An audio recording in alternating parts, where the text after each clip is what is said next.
हाँ, तो अजीज़ दोस्तों, हम ज़रा खुदाउन के कलाम में से देखते हैं कि खुदा ने हज़ारों साल पहले ये वादा किया था। ना कि यीशु मसीह ने 2000 साल पहले ये वादा किया था जब वो ज़मीन पर आया था, बल्कि हज़ारों साल पहले खुदा ने वादा किया था। ज़रा हम देखते हैं योएल नबी की किताब और योएल नबी का सहीफ़ा। योएल नबी का सहीफ़ा 2 बाब उसके 28 आयत से 30 आयत तक। और उसके बाद मैं हर फ़र्द बशर पर अपनी रूह नाज़िल करूँगा और तुम्हारे बेटे बेटियां नबूवत करेंगे और तुम्हारे बूढ़े ख्वाब और जवान रोया देखेंगे।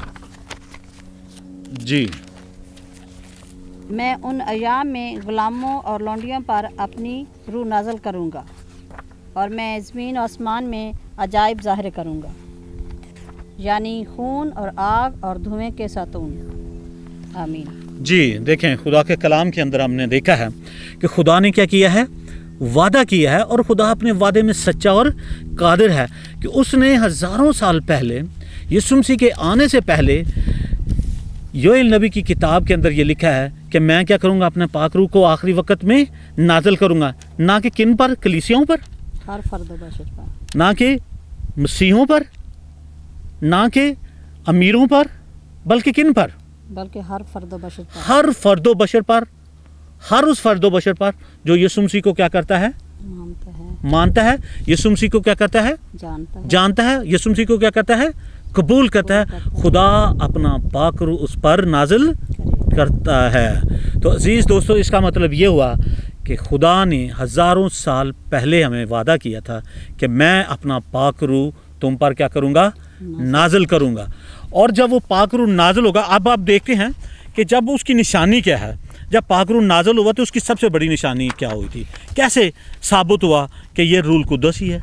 ये कैसे नाजिल हुआ, क्योंकि यीशु मसीह ने ये कहा था कि जब वो तुम पर उतरेगा, रूहुल कुद्दस आएगा, तो तुम क्या करोगे, कुव्वत पाओगे। पहले क्या करोगे, कुव्वत पाओगे, और क्या करोगे, ज़ुबानें बोलोगे, तरह तरह की क्या करोगे, ज़ुबानें बोलोगे। क्या ये ऐसा ही हुआ जैसा खुदा के कलाम में लिखा हुआ था? हम ज़रा देखना चाहते हैं। हम देखते हैं अमाल की किताब, ज़रा देखते हैं,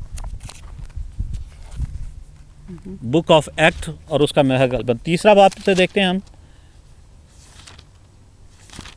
कि कैसे खुदा का पाक रूह नाज़िल हुआ। देखिए, हम खुदा उनके कलाम में से देखते हैं। हाँ, 2 बाब में, सॉरी, हम ज़रा शुरू से देखते हैं। ज़रा मेरी मिसेस पढ़ेगी। जब ईद 35 का दिन आया तो वो सब एक जगह जमा थे कि यकायक आसमान से ऐसी आवाज़ आई जैसे ज़ोर की आंधी का सन्नाटा होता है, और उससे सारा घर जहाँ वो बैठे थे गूंज गया, और उन्हें आग के शोले की सी फटती हुई ज़ुबानें दिखाई दी, और उनमें से हर एक पर आ ठहरी, और वो सब रूहुल कुद्दस से भर गए और गैर ज़बानें बोलने लगे, जिस तरह रूह ने उन्हें बोलने की ताकत बख्शी। जी, आप देखिए क्या लिखा हुआ बाइबल मुक़द्दस के अंदर कि यीशु मसीह ने जो वादा किया था अपने जाने के बाद में, वो वादा क्या कर दिया, पूरा कर दिया। और जब ईद पेंतीकोस का दिन आया तो वो सब क्या थे, एक जगह जमा थे, और वो क्या कर रहे थे, दुआ कर रहे थे। इसका मतलब पहला स्टेप क्या है पाक रूह को हासिल करने का, दुआ, जमा होना और दुआ करना। यानी अगर आप ये चाहते हैं कि खुदा का पाक रूह आप पर नाज़िल हो, अगर आप ये चाहते हैं कि खुदावन का रूह आपकी ज़िंदगी के अंदर काम करे, अगर आप ये कहते हैं कि ये बाइबल के मकाशवात हम पर खुले और हम बाइबल को अच्छी तरह समझ सकें और बाइबल को अच्छी तरह पहचान सकें, और इसके गहरे मकाशवात जो हैं, जो बाइबल के अंदर पाए जाते हैं, हम पर ज़ाहिर हों, तो वो कैसे आएंगे, खुदा के पाक रूह के वसीले से। अजीज़ दोस्तों, आप जानते हैं कि ये बाइबल मुक़द्दस कैसे लिखी गई है, पाक रूह के वसीले से। तो इसका मतलब है कि इस किताब को खोलने के लिए, इस किताब को समझने के लिए किसकी ज़रूरत है, पाक रूह की। पाक रूह की। जी हाँ, तो इसका मतलब है पाक रूह बहुत ज़्यादा इम्पोर्टेंट हैं, यानी रूल कुदस बहुत ज़्यादा ज़रूरी है। बहुत सारे लोगों ने, बहुत सारे चर्चों ने, बहुत सारे ख़ानदानों ने, बहुत सारे ग्रोहों ने, बहुत सारे ग्रुपों ने इस चीज़ को अवॉइड किया हुआ है। बहुत से ग्रुपों में इस चीज़ को हासिल नहीं करना चाहते, बल्कि इसके लिए वो तकदौ नहीं करना चाहते, इसके लिए अपने आप को डेडिकेट नहीं करना चाहते, इसके लिए अपने आप को खालिस नहीं करना चाहते, अपनी उन ख्वाहिशात को नहीं छोड़ना चाहते, अपनी उन नापाकियों को नहीं छोड़ना चाहते। इसलिए वो हीलो हुज्जत करते हैं कि ठीक है, पाक रूह जब हमने पानी का बपतिस्मा लिया तो हमें मिल गया। आप जानते हैं कि यीशु मसीह जब दरिया यरदन में उतरा, देखें वहाँ सिंबल नज़र आ गया था, साफ और क्लियर नज़र आ गया था। आप जानते हैं कि मत्ती की अंजील के अंदर देखते हैं, हम यूहन्ना की अंजील के अंदर देखते हैं कि जब यीशु मसीह दरिया यरदन के अंदर यूहन्ना से बपतिस्मा देने के लिए गया था तो क्या हुआ? पाक रूह कबूतर की शक्ल कैसे? पाक रूह यानी पाक रूह अपना आप जाहिर करता है। जब आप पर पाक रूह नाजिल होगा तो उसका ज़हूर भी नाजिल होगा, क्योंकि पाक रूह एक क्या है?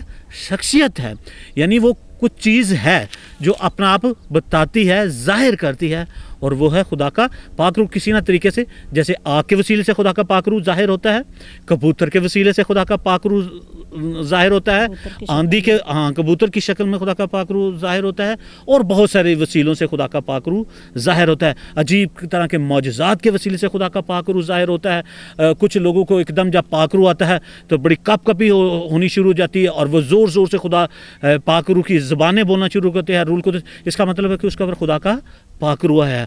किसी को बहुत खामोशी हो जाती है और वो खामोशी के साथ घुटनों के बल होकर दुआ करना शुरू कर देता है, और कुछ आंसू बहा बहा कर खुदा के हजूरी के अंदर क्या करता है? दुआ करता है। ये सब क्या हैं? खुदा के पाक रूह की निशानियाँ हैं। इसका मतलब जब पाक रूह आता है तो वो जाहिर होता है और बताता है क्योंकि मैं खुदा का पाक रूह हूँ। वो आपको खुशी देता है, सबसे बड़ी बात खुशी देता है, क्योंकि जब खुदा का पाक रूह आता है आपकी ज़िंदगी के अंदर इत्मीनान आ जाता है। अगर आप कितनी टेंस के अंदर हो, कितनी परेशानियों के अंदर हो, कितने दुखों के अंदर हो, परेशानी हो, मुसीबत हो, दुख के अंदर हो, जब खुदा का पाक रूह आप पर आएगा तो आप क्या होंगे? खुशी महसूस करेंगे। खुदा का पाक रूह आपको खुशी दिखाएगा, क्योंकि वो कुव्वत बख्शता है, खुशी बख्शता है, अकल बख्शता है, दनाई बख्शता है, हिकमत बख्शता है। ये सब कुछ किसके अंदर पहना है? खुदा के पाक रूह के अंदर। अजीज दोस्तों, खुदा अपने वादे पूरे करता है। सबसे पहले जो स्टेप हमने देखा है कि पाक रूह हासिल करने के लिए, कुछ लोग ये कहते हैं कि पाक रूह जब मैंने पानी का बपतिस्मा लिया था पाक रूह मुझे मिल गया। नहीं अजीज़ दोस्तों, अगर हम अमाल की किताब का मुतालिया करें, जब पालूस और रसूल और पतरस और दूसरे लोगों ने जाकर मुनादी की तो वहाँ उनको कुछ बहन और भाई ऐसे मिले जिन्होंने कहा, जी हमने यूहन्ना का बपतिस्मा लिया है और यूहन्ना के बपतिस्मे के बारे में क्या किया है? सुना है, लेकिन रूल कुद्दुस को हम जानते नहीं हैं। तो कलाम के अंदर लिखा है कि खुदा के शिगिर्दों ने उन पर क्या रखा? हाथ रखा, और खुदा का पाक रूह उन पर क्या हुआ? नाज़िल हुआ, और वो गैर ज़ुबानें बोलना शुरू हो गए। तो यहाँ ये पारूफ हो गया है, यहाँ ये साबित हो गया है, ये बात क्लियर हो गई है कि जब हमें खुदा का पाक रूह मिलता है तो उसका अलामत और पानी के बपतिस्मे की अलामत अलग-अलग है। जब हम पानी का बपतिस्मा लेते हैं वो पानी के अंदर लेते हैं, लेकिन उसके बाद में खुदा अपने पाक रूह को हम पर क्या करता है? नाज़िल करता है। अजीज़ दोस्तों, आप जानते हैं कि जितने भी यीशु मसीह के शागिर्द थे उन सब ने क्या किया था? पहले बपतिस्मा लिया था। सबसे पहले उन्होंने अपनी ज़िंदगी यीशु मसीह को दी थी, अपना आप यीशु को दे दिया था, और यीशु के साथ क्या हो गए थे? मुंसलिक हो गए थे, यीशु के साथ एक हो गए थे, और यीशु मसीह की क्या करते थे? ताबेदारी करते थे और उसके पीछे पीछे चलते थे।